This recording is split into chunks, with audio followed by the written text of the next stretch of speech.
The clock struck midnight, but the house felt like it had been swallowed by a darkness older than time itself. I was curled on the couch, the hum of the old ceiling fan the only companion to the pounding of my heart. That's when my phone rang. A number I didn't recognize. I picked up, and the voice that whispered through the speaker was unmistakable. "Why did you leave me?" It was my brother, my missing brother, who had vanished 6 months ago without a trace. I froze, every muscle in my body tightening as if the shadows themselves were closing in. My breath caught, my hands shook. This isn't possible," I whispered. But the voice on the line laughed softly, a sound so hollow, so wrong, it felt like it came from a grave. "I'm right here, behind you." I spun around. The living room was empty. The furniture, the old rug, the walls, all normal. But the air was wrong. Thick, wet, the shadows in the corners seemed to twitch. The line went dead, and the silence that followed was worse than any scream. The twisted reality revealed. Over the next week, the calls became a nightmare I couldn't escape. Always at midnight, always the same number, and always him. But something had changed. His voice was distorted. Sometimes he sounded like a child, other times like a man drowning. And always, the same words. "Come to me." I tried to report it, but my phone company said the number didn't exist. My brother's disappearance case had gone cold months ago. No leads, no bodies, no explanations, just gone. Then, one night, the calls came differently. The line was silent at first. Then, a slow, rasping whisper. "Do you remember the tree, the one we played under?" I recognized it immediately. It was the old willow at the edge of our childhood backyard. A shiver crawled up my spine as I walked toward the window. Moonlight illuminated the yard, and I swore I saw him standing under the tree. His face, twisted, not like my brother anymore, but something wrong. Hollow eyes, stretched grin, a shadow that didn't belong to the world of the living. I ran to the door. But when I opened it, the yard was empty. Only the tree remained, its branches swaying despite the still air, whispering my name. Keycap 3: The Hidden Truth, the horror within. The calls started to do something to me. Sleep became impossible. Shadows in the corners of my room moved when I wasn't looking. Mirrors reflected faces that weren't mine.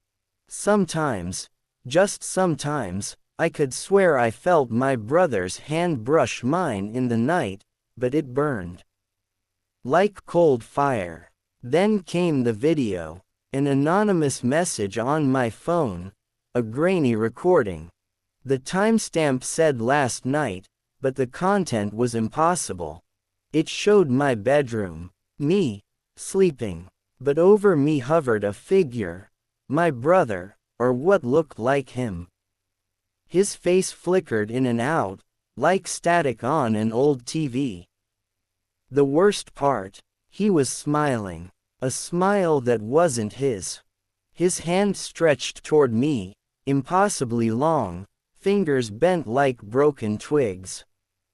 And then he spoke, but not into the camera, directly into my mind. "You left me, but I found a way back." The next night, I didn't get a call.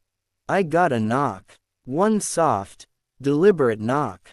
From my bedroom window, I looked. There he was, my brother, or the thing wearing his face. And his eyes that no human should ever have, black as an abyss. Come outside, he whispered, but not with sound. With thought, I fell to my knees, screaming silently, unable to call for help. Keycap for the descent, reality unraveling.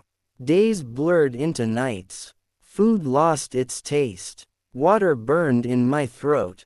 Every time I closed my eyes, I saw him, smiling, floating, waiting. And then the calls changed. They became confessions. Confessions of unspeakable horrors. The voice told me about the places he had been, the things he had seen. In the shadows, the other people who vanished like him.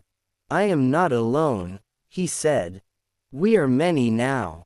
The line went dead again. But the whispers remained, in the walls, the floors, the ceiling. Always at midnight, always the same words. Come to us. I tried to run. I left the city, rented a motel under a different name. But every night, the phone rang. Every night, the number appeared on every device I owned. Every night, the same voice. Every night, the same invitation. The ultimate shock. Last night, I saw him again. Not through a phone, not in a video, but in my mirror. I was brushing my teeth, and my reflection moved differently. It smiled when I didn't. Its eyes bored into mine, not through glass, but through my soul. You'll join me soon, it said. Not out loud, directly inside my head. And then, the world shifted. The room around me flickered like a dying light. My reflection stepped out of the mirror. Cold, taller, grinning with teeth that weren't human. I ran, but the hallways of the motel stretched impossibly long. The exit disappeared. Every door led to another dark room, another hallway, all whispering my name. And in the middle of every shadow, there he was. Smiling. Waiting. Always waiting. The haunting finale. This morning, I woke up in my bed. Sunlight poured through the curtains. Relief. But my phone rang.